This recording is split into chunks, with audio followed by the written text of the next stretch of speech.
We spend a lot of time on this show talking about optimization. Oh, yeah. Constantly. Right. Like how to optimize your schedule, your health, your portfolio. I mean, we are just completely obsessed with security. Encryption keys, national defense budget. Exactly. Hitting that exact number in the 401k that finally lets you sleep at night. We build these massive fortresses around our lives. The sleep well at night number. I think everyone has one, even if they don't explicitly admit it. Yeah, they definitely do. But today's deep dive is going to basically take a sledgehammer to that entire concept. We are looking at a source that asks a pretty terrifying question, honestly. It really does. What if all those safety nets, the financial, societal, even the physical stability of the planet, what if they aren't actually nets at all? What if they're just scenery? Right. And what if that scenery is about to be struck from the stage entirely? It's a really heavy opener, I know. But we are looking at a transcript from A&E Productions today. It's titled The Beginning of Sorrows 2022. And we should set the stage here because this isn't a financial forecast. No, or some geopolitical think tank paper. This is deep, rigorous theology. Yeah. It is a look at biblical prophecy, specifically Matthew 24 and 1 Thessalonians 5, and it applies those directly to the incredibly volatile world of the 2020s. And what struck me immediately when we were prepping for this was the tension in this document. The contrast is huge. It really is. On one hand, you have these stark descriptions of global security failing, pestilence, massive deception. But on the other hand, the speaker is incredibly insistent that this isn't a message of defeat. Not at all. It's actually a setup for what they call the victorious church. That is the fascinating contradiction we really need to unpack for you today. The mission of this deep dive is to understand the speaker's argument about how to survive, spiritually speaking, when the lights go out. Because they make a very sharp distinction. Yeah, they do. We need to look at how they distinguish between a self-focused gospel, which they claim leads to total ruin, and a Christ-focused gospel, which they argue is the absolute only way to maintain your footing. So let's just get straight into the first big idea here, the illusion of security. Because the text opens with a very specific biblical callback that I found totally fascinating. It mentions the day of the Lord. Right, and in Christian theology, that's the moment of final judgment, or the return of Christ. It is the ultimate timeline disruption. And the text points out that this day doesn't arrive when everything looks like a horror movie. It arrives when the world is actually shouting peace and safety. That is the core paradox here. The source highlights 1 Thessalonians 5. It says destruction comes suddenly, exactly when the global consensus is that we fixed it. When we think we're completely fine. Exactly. The speaker argues that world leaders, the economy, the media, they will constantly conspire to manufacture this sense of euphoria. The narrative will be that the crisis is over and we are safe. But the text argues that declaration is actually the trigger. It is the tripwire.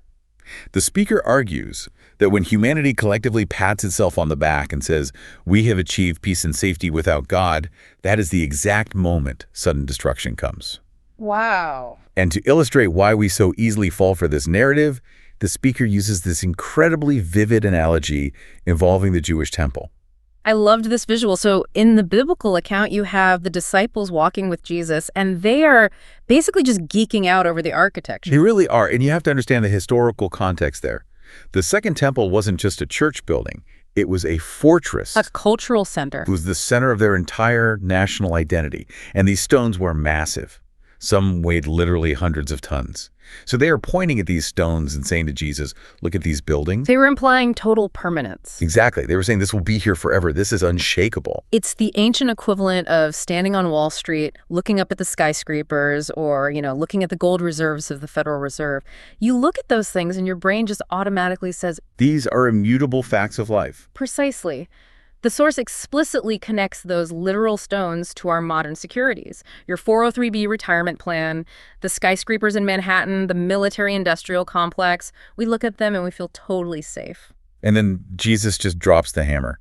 He says, not one stone shall be left here upon another. It completely shattered their worldview. It had to. And the speaker's overarching point is that we are in the exact same position today. We are trusting in stones, economic systems, health infrastructure, political alliances that are prophesied to collapse. So if your sense of well-being is completely tied to those stones staying stacked, you are setting yourself up for a massive spiritual crisis when they tumble. And the text strongly suggests they are tumbling right now, or at least they're starting to shake, which gets us into the actual title of the transcript, The Beginning of Sorrows. Yes, this is the big Matthew 24 reference, the beginning of sorrows. The list of sorrows in the text reads like a really, really heavy news cycle. It mentions pestilence, famine, war, but it gets very specific. It doesn't just say bad weather is coming. It moves way beyond generic bad times. For instance, the source highlights a plague of locusts in Africa. And the speaker dwells on this detail, describing swarms that literally block out the sun, looking like dark storm clouds rolling in. Why focus so heavily on locusts, though? Is that just to sound dramatic and biblical? I don't think so at all. It's about the sheer scale of human helplessness. A locust swarm of that magnitude directly threatens mass starvation. It devours everything green in its path. It's an unstoppable force. Right. It represents a sorrow that human technology and engineering can't just easily fix. It strips away that illusion of control we talked about. When the sun is blocked out by billions of insects, you realize exactly how fragile the global food supply really is. And then, inevitably, we have to talk about the virus. The text has 2022 in the title, so obviously the context of the coronavirus is the massive backdrop here. But I noticed the speaker doesn't really get into the weeds of the medical debates. No, they zoom out much, much further than that. They view the virus as a pestilence that broke the social fabric itself. Yeah, that makes sense. It shut down meetings, it isolated people, it fundamentally changed how we interact with each other. The text warns that we really don't know the depth of what this has done to us yet. It basically frames biological instability as a new normal. It's the uncertainty principle. We don't know what new diseases might do next. It's that feeling of looking at the horizon and just seeing more storm clouds. And that biological instability is perfectly mirrored by societal instability. The text traces a very clear progression here. It says we start with angry speech. Which, let's be honest, we have in spades right now. You open social media and it's just walls of text screaming at each other. Right. Ideology aggressively pitted against ideology. But the source observes, and I think this is a crucial insight, that angry speech eventually, always, demands a physical outlet. It escalates. It transitions from verbal hostility directly into nation rising against nation. The speaker explicitly notes that in their own society, specifically mentioning America, the temperature has risen to the absolute breaking point where actual physical violence feels inevitable. So you have the physical world shaking with locusts and viruses. You have the social world shaking with violence and war. But the source saves its absolute biggest warning for the spiritual world. And this is where the deep dive got really, really interesting for me. This is the core of the entire message. The physical stuff, the crumbling stones, that is just the backdrop. The real danger, according to this text, is the rise of false prophets. Okay, help me out here. Because when I hear false prophet, I picture a cartoon villain or maybe some fringe cult leader out in the desert wearing flowing robes. But the text implies they are much, much harder to spot than that. Way harder. The source argues that in times of chaos, like the sorrows we just described, people are desperate for comfort. They are desperate for anyone to stand up and say peace and safety. They want the stones back. Exactly. So false prophets don't show up looking evil. They show up looking like the answer. They come in the name of Christ. So if they look like the real deal, if you're using all the right theological words and they're holding a Bible, what is the tell? How are you supposed to distinguish the signal from the noise? The speaker offers a really brilliant tool they call a motion sensor. I really want to drill down on this because I think it's the intellectual anchor of the whole message. How does this spiritual motion sensor actually work? To detect the fake, the speaker takes us all the way back to the origin of evil itself. They cite Isaiah 14, which describes the fall of Lucifer. The speaker completely analyzes the grammar of Satan's rebellion. And it's surprisingly simple. It's remarkably simple. It is entirely based on the word I. This is the I will passage. Exactly. The speaker breaks it down. 5 separate times, Lucifer says, I will. I will ascend. I will exalt my throne. I will be like the Most High. I will sit on the mount of the congregation. It's the theology of the ego. It's the ultimate selfie. It is the absolute definition of the self-focused gospel. And here's how the motion sensor works. The source argues that any theology, no matter how much it talks about Jesus, no matter how polished or professional the presentation is, if it is fundamentally about your ascension, your prominence, your comfort. It's animated by the same spirit as Lucifer. Yes. That is the argument. That is a scathing critique. It sounds like they are taking direct aim at what we might call the modern prosperity gospel. It is entirely uncompromising. The text gives very specific examples. If the message you are hearing is, you will be the head and not the tail, you will always be rich, you will never get sick, you will inevitably rise above everyone else. Always winning. Right. Yeah. The speaker says that is a message from the pit. It is darkness masquerading as light because it appeals perfectly to our fallen desire to be little gods. Because it centers the entire universe on the self. I will ascend. Exactly. And the stark contrast the source provides is the Christ-focused gospel. They cite John 10:11, the Good Shepherd, who actively gives his life for the sheep. So the theology of Jesus isn't, I will ascend. It's not my will, but thine be done. Right. It's downward mobility. It is pure sacrifice. So the motion sensor test for you as a listener is this. Does this teaching lead you to sacrifice? Does it push you to the mission field? Does it compel you to feed the hungry or visit the prisoner? Or does it just make you feel totally justified in your pursuit of a bigger, more comfortable life? Exactly. It completely changes the metric. That's a really tough question to ask yourself on a Sunday morning. It changes the definition of a good sermon from, did I feel encouraged today? Yeah. To, did I feel challenged to actually die to myself? It absolutely does. But the source argues it's a literal life or death distinction. Because, and this leads directly to the next segment, bad theology creates fragile believers. Right. This is the concept of the great falling away. The source suggests that a huge number of people who currently call themselves believers are going to completely leave the faith when things get tough. And importantly, it's not because they suddenly discover atheism or read a science book. The text predicts a mass exodus because of profound disappointment. It's the concept of being offended. Offended by what exactly? Offended by the brutal reality of the sorrows. The speaker suggests that millions of people have basically been sold a bill of goods. They were told, come to Jesus and your life will objectively get better. You'll be happy. You'll be wealthy. You'll be safe from harm. It's the peace and safety gospel again. They signed up for the benefits package, essentially. Exactly. So what happens when the sorrows actually begin? What happens when, as the text bluntly predicts, believers are hated of all nations? They feel completely scammed. They feel betrayed by God himself. They didn't sign up for global persecution. They signed up for a lifestyle upgrade. So when the real pressure hits, they just fold. They are offended. The source argues that this self-focused gospel leaves you completely unprepared for the actual realities of the end times. The text also links this spiritual collapse to a much broader lawlessness in society. And I want to be careful here because the source gets into some very specific, very politically charged examples. It certainly does. But we have to look objectively at why the speaker is bringing them up. They aren't just doing a political rant. They're using these as evidence of the total dissolution of basic moral boundaries. They mention Canada specifically Right. regarding legislation. Right. The text references laws in Canada regarding assisted suicide, specifically noting that it's becoming accessible even to teenagers. It also mentions the state directly interfering with parental rights, describing it as taking children out of the hands of their mothers. And, regardless of where you might stand politically on that specific legislation, the speaker's overarching point is that these are symptoms of a world that is completely losing its natural affection. Natural affection is the exact biblical phrase they use.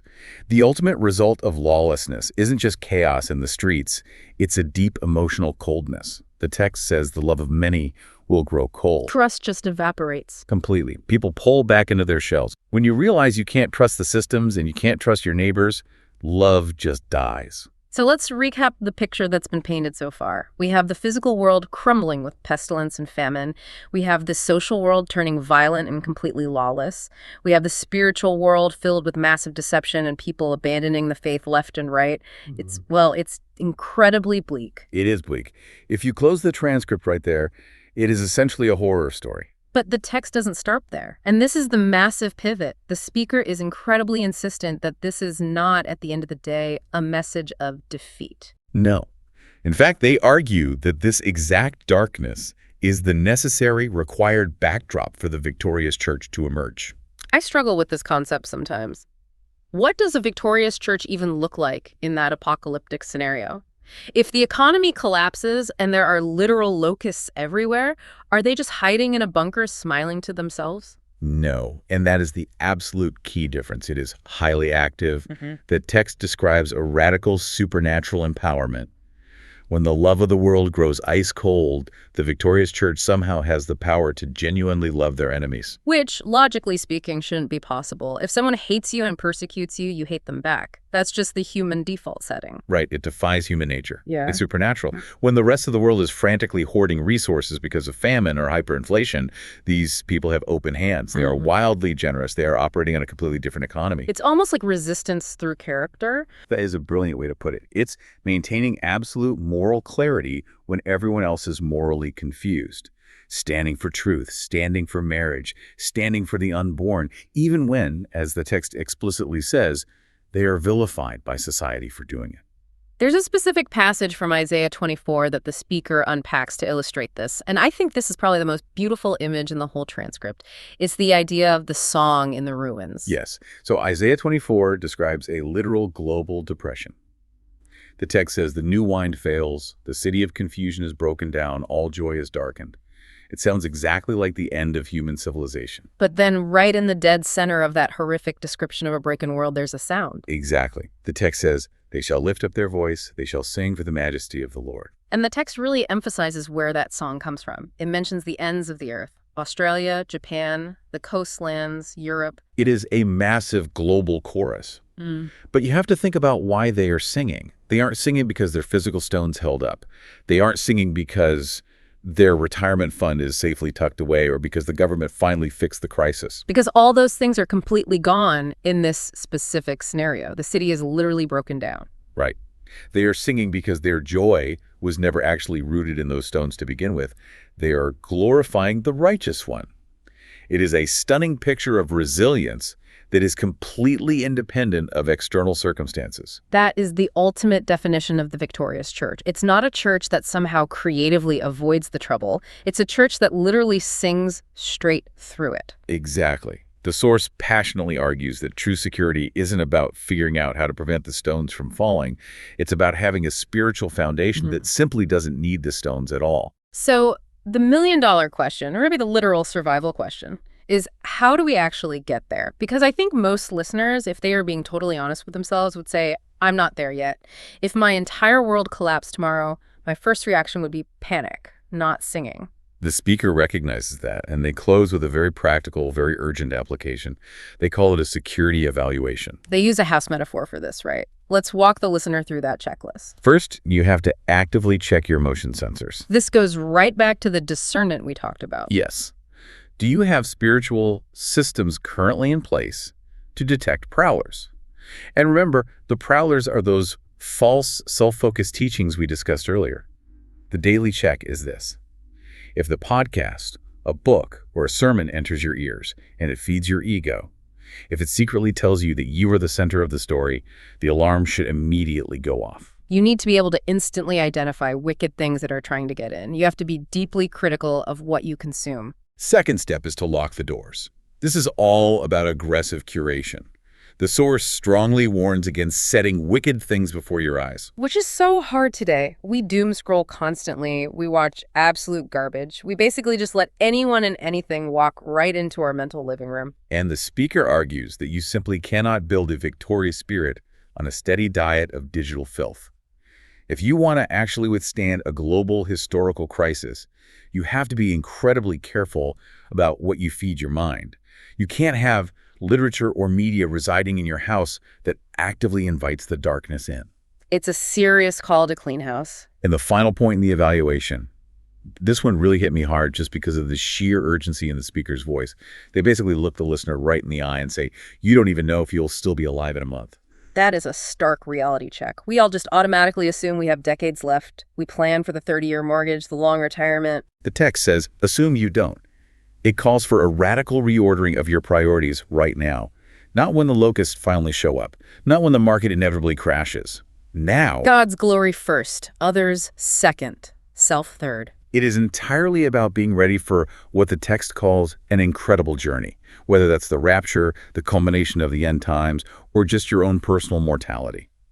The singular goal is to not be caught totally off guard, like the people who blindly relied on peace and safety. It really all comes down to a dual reality. The source presents two completely different tracks running parallel in our time. On one track, the world is hurtling towards sorrows, deception, and the total collapse of our artificial security. And on the exact same timeline, on the other track, a church is actively rising in supernatural power, in insane generosity, and in praise. The sorrows are inevitable. The text doesn't give us any sort of loophole or out for that. The only variable in the equation is us. That's it. Will you be part of the great falling away because you were secretly focused on yourself? Or will you be part of the victorious church because your foundation was completely focused on Christ? It leaves us with that deeply provocative question the speaker poses near the very end. And I think this is exactly what we should leave you, the listener, with today. Go for it. Let's hear it. If the stones of your current security, your money, your health, the political stability of your city, if they were all thrown down tomorrow morning, would you still have a song? That is the ultimate litmus test. If your joy is tied to the stones, you will lose your joy the second the stones fall. If your joy is tied to something infinitely higher, you will sing even in the absolute ruins. There is a lot to chew on there. Check those motion sensors, everyone. Thanks for diving in with us today. Stay watchful.